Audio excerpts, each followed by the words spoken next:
Saudara-saudara sekalian yang mulia, kesimpulan daripada kajian kita berbicara tahapan yang ketujuh, yaitu tahapan kesyukuran kepada Allah. Puncak dari segalanya adalah berterima kasih kepada Allah Subhanahu wa Ta'ala. Orang yang pengen dekat dengan Allah, orang yang pengen hidupnya bahagia, penuh dengan kesenangan, penuh dengan ketentraman, penuh dengan kebahagiaan. Dijelaskan dari awal-awal kajian kita ini ada 7 langkah, 7 langkah, 7 tahap menuju daripada kebahagiaan. Dari mulai tahap pertama, tahap taubat, kembali kepada Allah, sadar Tuhan itu suci, kita nggak bisa dekat dengan Tuhan kecuali kita suci. Badan kudu suci kalau mau sholat, pakaian juga kudu suci, tempat juga kudu suci. Begitu hati kita dekat dengan Allah pun juga kudu suci. Maka kuncinya kudu apa? Kudu bertaubat. Sudah taubat, yang kedua tahapan ilmu. Sudah taubat, kita ngaku, waduh, kita tahap kesadaran. Sudah taubat, kita hamba yang linglung, hamba yang tak berdaya. Begitu kita belajar untuk menuju kedekatan. Begitu Imam Ghazali di awal-awal kitab kita itu begitu. Atau kebalik saya menyebutkannya ini. Tahapan pertama tahapan kesadaran, begitu.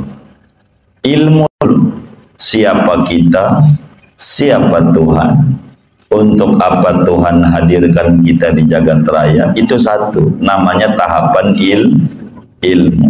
Baru kemudian tahapan taubat.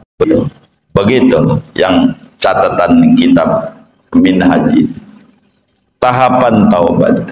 Sesudah kita taubat, maka enggak gampang dekat sama Allah. Ketiganya kudu ada kendala. Ada kendala. Dia kita asik sama Allah tuh, udah taubat, ada aja bini kita ngajak jalan, ada aja. Begitu. Macam-macam. Ada temen lah katanya. Macam-macam.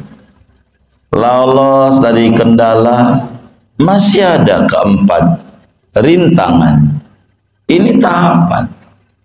Enggak mulus begitu aja untuk menuju sebuah bahagia sukses. Enggak, mesti ada rintangan, ada tuh rintangan. Begitu. Habis itu baru kemudian kelima, tahapan motivasi. Kita enggak boleh doa, ada roja. Enggak boleh kebanyakan roja, optimisme tinggi. Enggak boleh. Kita kudu ada kewaspadaan. Ini motivasi. Motivasi itu di dalamnya ada kewaspadaan. Positive thinking, tapi jangan lupa bisa saja ada kegagalan, ada rem dan gas. Gitu. Lolos itu kita melangkah lagi yang keenam. Itulah ada celaan. Kita sadar di dalam diri kita ada akhlak-akhlak buruk, akhlak yang tercela. Ini nih kudu dibersih. Nah ini udah bersih, baru bakal menuju kesyukuran. Dan malam hari ini membahas tahapan yang ketujuh, yaitu tahap kesyukuran. Kesimpulannya, kata Imamul Ghazali, bila mana Anda mau renungi nikmat-nikmat Allah yang diberikan kepada Anda, kurnia Allah yang diberikan, yang tidak kehitung, nikmat itu tidak kehitung. Satu nikmat aja nggak kehitung, apalagi banyak nikmat diadakan dari tadinya tidak ada. Diadakannya bentuknya jadi manusia, bukan anjing, bukan kucing, bukan kambing. Kambing udah dikeliling, apalagi badannya udah lebar deh, kayaknya pas nih Idul Adha. Kalau kambing kan begitu, kita enggak, jadi manusia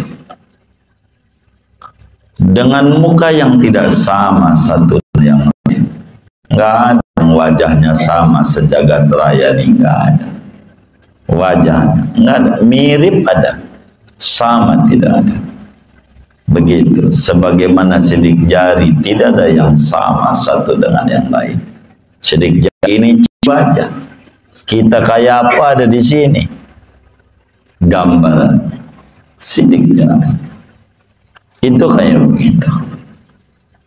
Ini nikmat. Belum lagi kita dikasih iman Islam, belum lagi kita dikasih akal, belum lagi kita dikasih sehat, belum lagi kita dijadikan umatnya Nabi Muhammad sallallahu alaihi wasallam. Nikmat yang enggak kejangkau akal. Kalau mau direnungi, sampai Allah pilih kita lahirnya bukan di Jerman, begitu, bukan di Uzbekistan yang ngalahin kita, lahir di Bayoran, gitu. Kenapa? Muka kayak begini kasih roti sekali yang belum makan, benar enggak? Jadi kecuali udah dikena, ya udah Bayoran aja lahirnya, Bayoran Indonesia. Itu udah diatur. Turun, kenapa kita begitu? Itu begitu. Repot. Akal kita nggak bisa untuk menjangkau nikmat Allah. Wa in ta'uddu ni'matallahi la tuhsuha. Anda mau menghitung satu nikmat Allah aja, Anda tidak bisa menjangkaunya. Nikmat begitu, begitu. Kelapa adanya di tengah laut, mana manis lagi airnya, bingung tuh air dulu apa batok dulu masuknya. Kalau air dulu nggak ada tempatnya, ambak-ambak kan.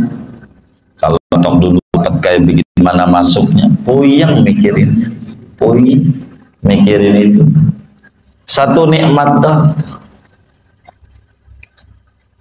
begitu, enggak kejangkau. Sampai teruslah kita lewati satu tahapan demi tahapan. Kita bisa lewati tanjakan, 7 macam tanjakan yang luar biasa. Kita dapati pengetahuan, kita dapat ilmu. Betapa kita, ini tahapan pertama kan gitu. Aduh, sadar kita ini asalnya nggak ada, adanya karena diadakan. Untuk apa Tuhan adakan di jagat raya ini? Ataukah untuk menambah kelamnya jagat raya dengan dosa? Ataukah untuk cilaka dan mengeluh kita? Ataukah kita ada ini untuk bahagia? Dan ada kita biar kita bahagia. Kalau belum, ada masalah dengan tahapan pertama saja, tahapan ilmu dan pengetahuan. Ini tahapan. Kalau sadar kita yang berlumuran dosa, kita banyak salah, enggak didemenin orang salah. jauh kita ditolak. Akhirnya kita sadar telah berbersih diri dari dosa. Allah Maha Suci, tidak diterima kecuali yang suci. Maka kita bertaubat kita. Setelah kita bertaubat, pengen lika mau pengen ibadah, ada aja kendala tuh, ada. Baru mau rajin-rajin baca Quran, temen nelpon ngajak makan durian lah. Ya, apa terus apa kagak. Padahal akhirnya Quran dibaca. Baru bismillah ada tamu di rumah. Berhenti. Ada aja kendala-kendala. Dan telah kita bisa lampaui kendala adalah rintangan yang urusan dana rendah, itu urusan di bini ngomen banyak. Ini bagaimana ini? Lewatlah kita dari segalanya. Ada tahapan namanya bawain, motivasi. Kita punya spirit hidup. Masa jadi muslim kalah sama bulu ketek? Bulu ketek aja jepit-jepit hidup, jepit-jepit hidup juga. Masa kita yang ada akalnya bingung sama hidup, kalah kayaknya sama bulu ketek. Ada motivasi, tapi tidak boleh ketinggian, nanti jatuhnya sombong. Kudu ada rem agar stabil, nggak boleh gas doang, gas nggak boleh, kudu ada rem. Nggak boleh rem bang, kudu ada gas. Gas dan rem menstabilkan perjalanan daripada mobil kita. Inilah khauf dan roja. Ibarat dua sayap burung bisa terbang tinggi, menyeimbangkan antara khauf dan roja. Lolos ini kita cek banyak akhlak-akhlak buruk yang perlu dibersihkan daripada diri kita. Bila ini direnungin, mat perjalanan menuju kepada Allah, berapa banyak telah kita dapat kemuliaan-kemuliaan dari Allah. Betapa banyak anugerah yang Allah berikan dari dulu sampai nih hari. Banyak yang tinggi-tinggi, yang dari begitu banyak nikmat kalau sadar, yang pertama adalah diberikan nikmat mengenal Allah. Nikmat pertama, bahwa kita tidak ngadain diri kita. Kalau kita ngadain diri kita, mesti kita taruhin pada diri kita yang sempurna-sempurna. Hidung kita buat pesek apa mancung? Nah, kalau kita yang buat, kulit kita kira-kira hitam apa putih? Putih. Begitu segalanya. Kalaulah kita yang nyipta, kan enggak, kita diadakan oleh Allah. Allah yang membuat seperti ini. Kita akan berpengetahuan tentang Tuhan. Itu permulaannya, mengenal Tuhan, tapi ujungnya adalah kehampiran dan kemuliaan. Kayak orang baca sholawat, permulaannya ya masih kulit-kulit, ya nanamkan nama Muhammad pada kalbunya. Ujungnya adalah kemuliaan. Ketika sudah duduk sholawat di dalam dirinya, dia punya hati. Coba renungi nikmat-nikmat ini. Kayak kita malam ini ngaji, renungi dengan ukuran akal kita aja. Renungi dan syukuri Allah sekadar kemampuan kita. Malam ini kita ngaji, nikmat. Syukur atas dikasih nikmat akal sehat, atas dikasih nikmat badan sehat. Ini syukur. Syukuri.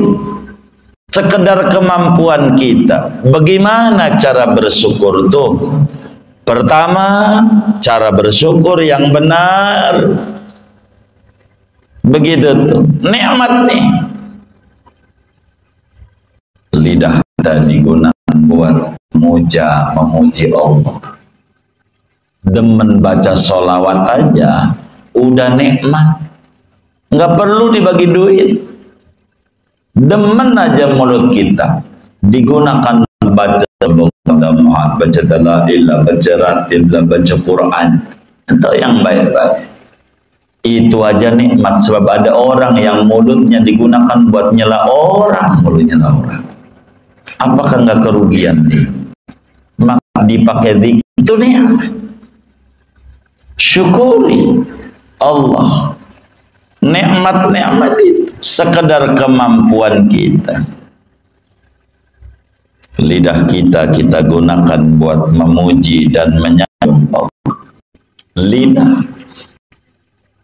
kita buat zikir.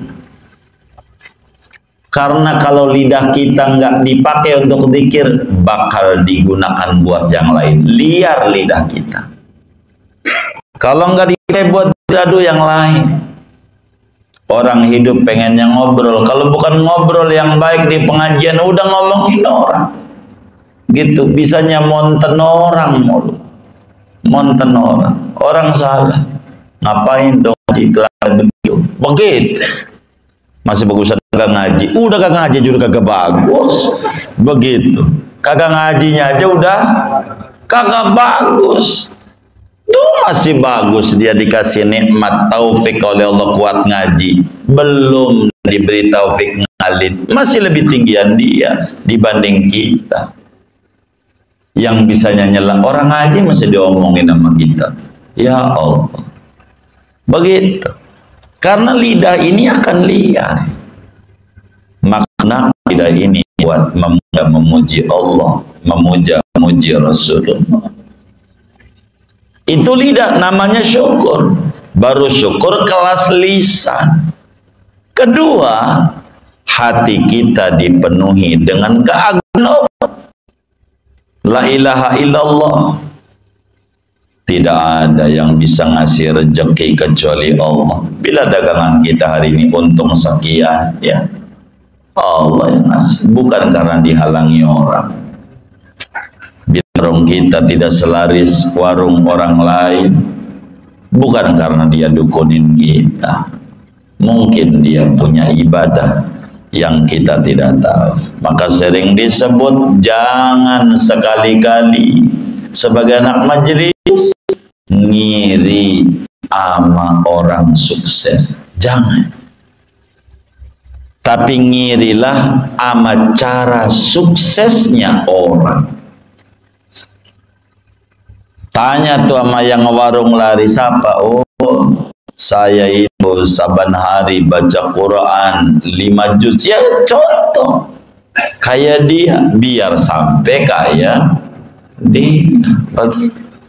Begini. Kayak begini. Kenapa kau bisa sukses? Ya saya kan babanya penguasa. Ya kita bapak kita jadi penguasa. Bukan ya wajar. Iya. Iya. Jadi apa? Jangan ngiri sama orang, tapi ngiri sama cara suksesnya orang. Bagaimana dia? Aja ngobrol, saya puasa udah jalan 5 tahun ya, kita coba baru mau berarti 5 tahun lagi. Begitu. Jangan.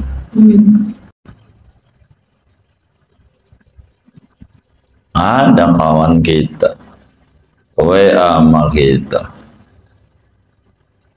Saya ini udah baca ini sholawat. Hadis itu udah dibaca, tapi gimana ya? Saya ini Masih susah.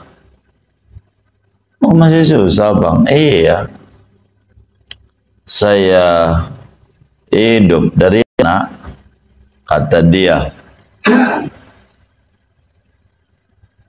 Yang salah di mana? Saya jawab. Jangan-jangan dikira itu ya anak-anak yang tadinya nganggur, Allah kasih rezekinya lewat anak pada kerja. Itu dia. Saya anak punya satu anak berduit sama saya 2 juta. Jadi saya 8 juta dari anak. Alhamdulillah. Ente kerjaannya baca sholawat saban bulan dikasih 8 juta. Ada orang yang kudu 8 juta kudu berjibaku dari pagi sampai malam. Begitu, benar nggak? Dia baru astagfirullah, dia berhenti. Begitu, ditutup nomor kita, malu nambahnya. Gitu, astagfirullah, begitu. Kan untung, apa? Nanti Allah kasih aja. Mungkin dia ada punya bisnis yang dia kan gol-gol begitu kayaknya. Jadi gugat ini sholawat ini di mana? Loh, kan enak 8 juta. Kan tanya teman tetangganya, ente dibagi 8 juta, boro-boro, bininya mulu, begitu. Kan begitu. Dia kagak melihat, nggak utus depan. Ketika kita jelasin dia nangis lagi. Nangis, waduh sudah nggak mau begini. Belajar. Jangan satu pandangan. Begitu. Hatinya dipenuhi dengan keagungan Allah. La ilaha illallah. Sallallahu Muhammad. Penuhi dengan keagungan Nabi. Nabi hebat.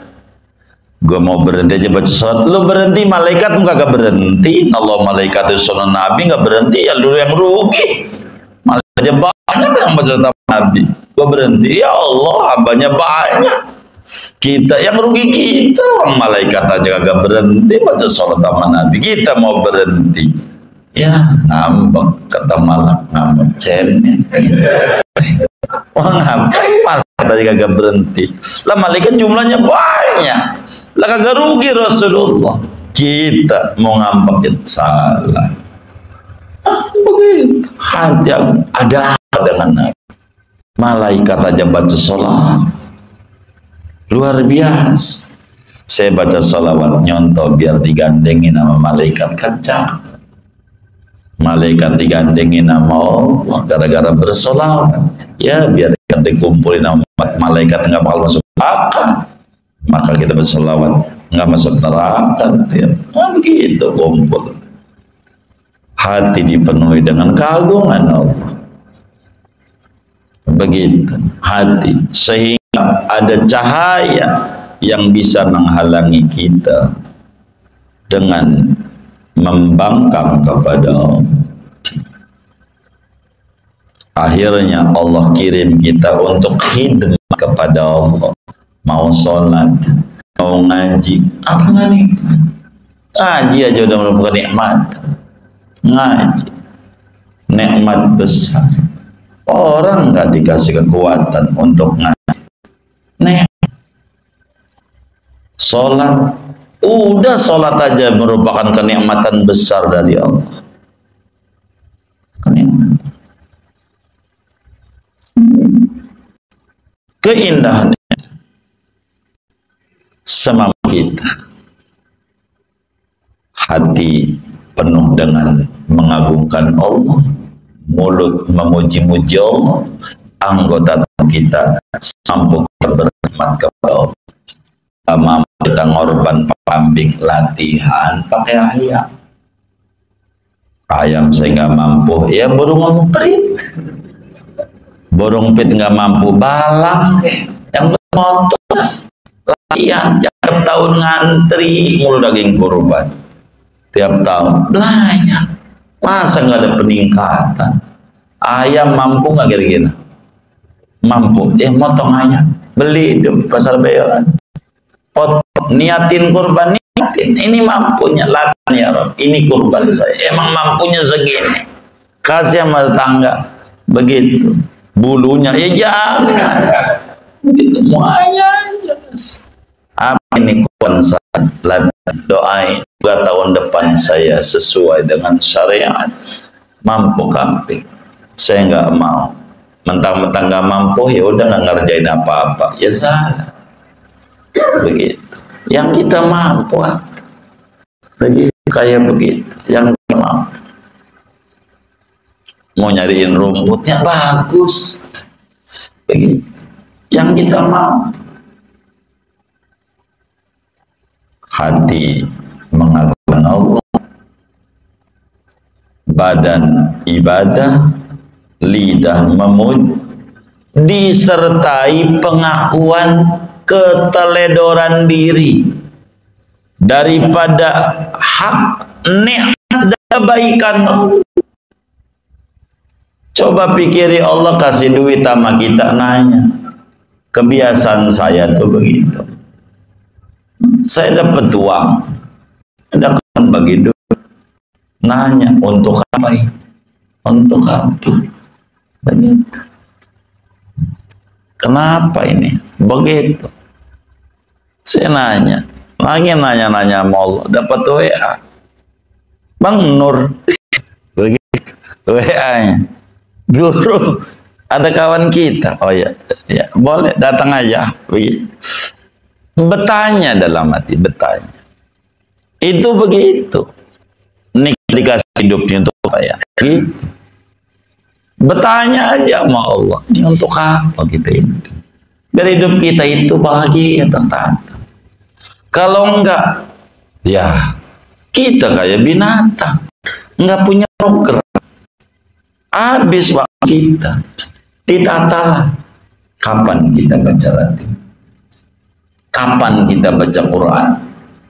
Kapan kita baca apalagi dalail? Ditata. Bisa itu niat. Waktu. Nanti bakal dapetin. Dapetin. Begitu. Dapetin. Jangan kita beleha-leha, rugi. Jangan. Pada akhirnya kita dengan Allah. Maka kita harus tata. Ngaji aja sebuah kenikmatan. Kenikmatan. Diiriin banyak orang janji sama Allah yang di rumah sakit, ya Allah kalau saya mau ngaji. Janji doang. Pokoknya habis lebaran saya mau ngaji. Ada jelasannya, belum kelar Syawal. Ada jelas. Udah kelar Syawal nih, ada jelasannya, entar nunggu Idul Adha. Ada aja. Macam-macam. Jadi ta'allul yang muncul, apa ya, alasan yang dibuat-buat gitu. Itu kayak begitu. Sadari kita ngaji kayak begini buat bahwa kita masih banyak kurangannya. Ngaji doang belum dideras. Begitu. Kan bisa jadi ngaji mau rajin, habis itu ditaruh aja bukunya, enggak dideras, kan bisa jadi. Kayak begitu. Akui keteledoran kita. Maka dalam sholat, Rabbana taqabbal minna wudu'ana sholatana doa'ana jami'a amalina tammim taksiran. Sempurnakan keteledoran. Ini belum sempurna sholat. Sunnah sholat ada 1500 ya Rabbi, ya Allah. Yang mana-mananya kita nggak tahu, yang kita kerjain aja ini. Masih banyak. Begitu. Sehingga kata Imam Ghazali ini pada akhir, manakala kita lupa bersyukur, manakala kita kendur, malas beribadah, manakala kita mulai menceng dari jalan Rasulullah, kita balik lagi. Ini dari tahapan ini, balik lagi ke titik nol. Tahap pengetahuan lagi, ulang lagi tuh yang pertama, kenali diri kita, baru kemudian naik lagi, tobat lagi, naik lagi, ambil kita tercela, ambil kita bersyukur, kendur lagi, syukur, lupa lagi, balik lagi ke nomor 1, 2, 3, 4, 5, 6, udah 7 lupa lagi, turun lagi di 1 lagi. Dari 7 tahapan menuju bahagia, kedekatan dengan Allah.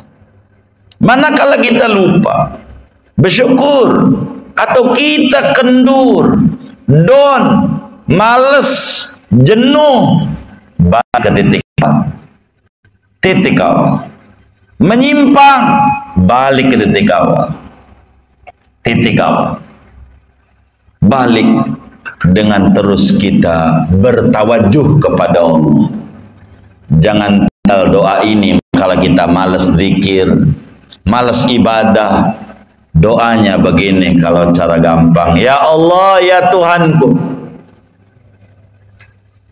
Engkau berbuat baik belum saya minta. Kau beri segala nikmat sama saya tanpa saya minta. Enggak berhak. Ibadah belum, saya diopenin, kasih makan, ada yang nyebokin, ada yang ngasih susu, ada yang ngasih, ya Allah, luar biasa. Nikmat itu sempurnakan. Meski saya tidak berhak. Orang ibadah, sehat dari Allah, duit dari Allah, disuruh zakat dari Allah juga duitnya. Kenapa kita berat? Ngorban, orang duitnya aja dari Allah. Kenapa kita harus berat? Kecuali punya kita, kan punya Allah. Maka ini nikmat darimu ya. Saya sadar. Kerja darimu asal. Nyawa engkau juga. Sempurnakan nikmat itu. Meski saya ibadah belum maksimal. Sebagaimana kau mulai berbuat baik tanpa perlu capek saya, maka kau berikan kesempurnaan nikmat itu tanpa saya harus berhak mendapatkannya. Maka kata Buas, ilahi lastu lil firdausi a'la, saya nggak berhak masuk surga, tapi jujur neraka mau nggak kuat ya. Caranya biar berhak, iya, balik, taubat, minta maaf. Ilahi lastu lil firdausi a'la wala aqwa ala naril jahim. Fahabli taubatan, waghfir dunubi. Ayo dong beri taubat, beri saya kemampuan bertaubat, ampuni dosa saya. Engkau yang mengampuni dosa besar sehingga saya nggak masuk neraka dan berasul.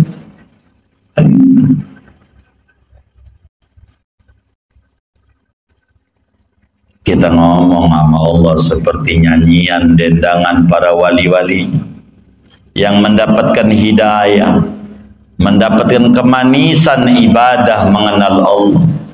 Mereka takut diusir Allah, takut.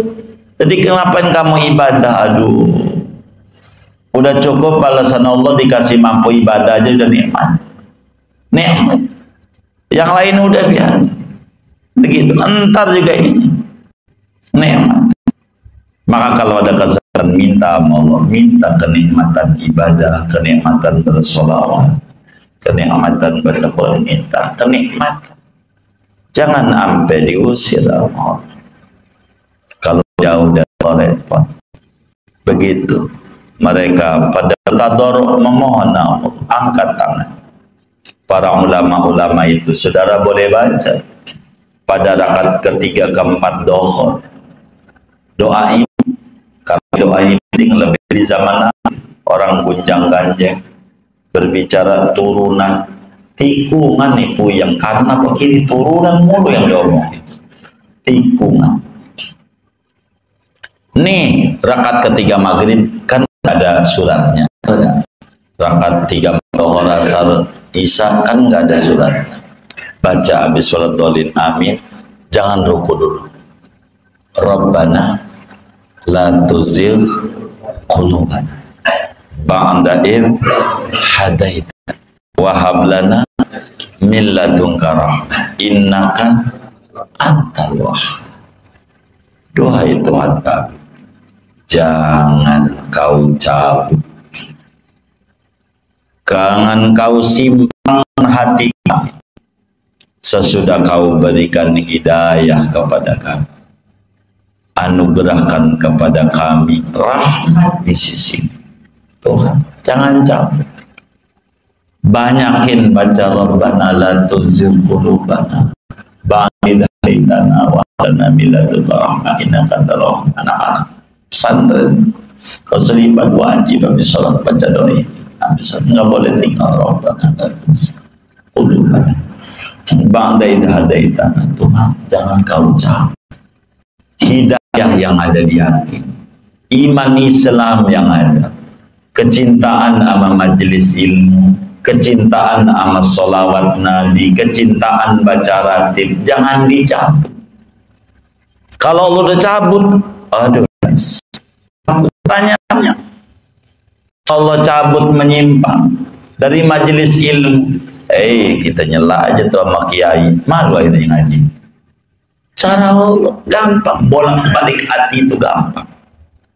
Gampang.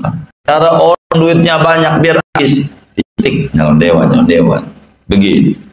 Akhirnya nyalon dewan, ada yang bisikin lagi nanti serangan fajar,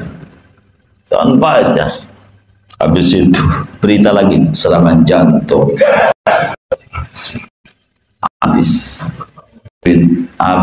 enggak jadi. Allah bisa, janganlah, jangan. Rabbana la tuzigh qulubana.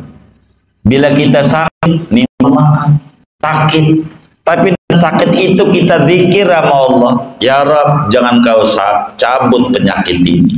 Sebab dengan penyakit ini saya bisa baca Quran, baca sholawat. Terusin kalau ini nikmat sebetulnya. Dibanding dulu saya kagak berbicara borok Quran dalam kagak keburu, ya Rabb. Mainnya highlight.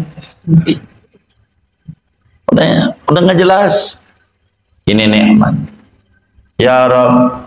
Bila dengan ketidakberpunyaan nikmat buat saya sehingga saya bisa dekat denganmu, jangan kau kasih harta, kasih saya kenikmatan. Itu makna Rabbana la tuzigh qulubana ba'da hadaytana. Ada yang kelihatan nikmat, isinya petaka. Ada yang kelihatannya malah petaka, isinya nikmat. Kita nggak paham. Maka jangan kurang-kurang baca Rabbana la tuzigh qulubana ba'da idh hadaytana wa hab lana min ladunka rahmah innaka antal wahhab. Jangan kau kasih penyimpangan dari kebenaran dan hidayah, sebagaimana kau simpan hati orang-orang yang menyimpang. Sesudah kau berikan hidayah iman Islam, zaman akhir Allah gelincirin orang gampang. Ya Allah, ini yang kita harus pikirin dalam hidup. Jangan sampai kita jadi menyimpang dari jalan kebenaran, dan ini merupakan kerugian. Banyakin baca Rabbana la tuzigh qulubana ba'da idh hadaytana wa hab lana min ladunka rahmah innaka antal wahhab. Banyak minta itu, baca. Kalau jadi imam sambil nungguin makmum rakaat 1 2 bisa doain amin, kan dia bisa jenak. Ngapain dia baca ini aja daripada nggak ngerti. Habis baca ini baru udah baca surat, sambil biar makmum baca bismillah juga, alhamdulillah. Begitu. Silakan. Ya Allah. Penting kata Imam Ghazali. Ayat. Contoh para wali-wali Allah, nyanyiannya yang merasakan tentang mahkota hidayah, manisan ma'rifat, takut diusir Allah, takut jauh dari Allah, takut dilengserkan dekat dengan Allah. Fatadarra'u, ini fi'il madhi, tadarra'unya, maka mereka para wali-wali Allah bukan fatadarra'u, maka mereka para wali Allah, domirnya kepada aulia, fatadarra'u, maka mereka para wali-wali Allah tadarra'u, minta tolong di pintu rahmat Allah. Wa matu, mereka mengulurkan tangan meminta tolong sama Allah dengan baca Rabbana la tuzigh qulubana ba'da idh hadaitana wa hab lana min ladunka rahmah innaka antal penyakit saya. Lebih-lebih sekarang saya pesan sama antum semua, ini zaman lagi masih gunjang ganjing masalah nasab. Yang ini menghina habaib, yang ini menghina ulama, udah menggelincir. Ini bagaimana? Dari zaman ini saya sering menyebut ini zaman badai debu, melek salah, melek lilipan, jadi ribet.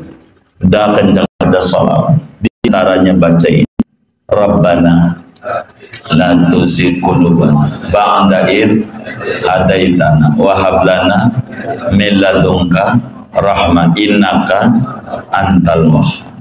Coba kita lihat yang ini lagi, ini lagi ayat 12, habis semuanya, habis itu ngomong yang gagah-gagah. Ya apalagi yang awam-awam, dena lah, dena.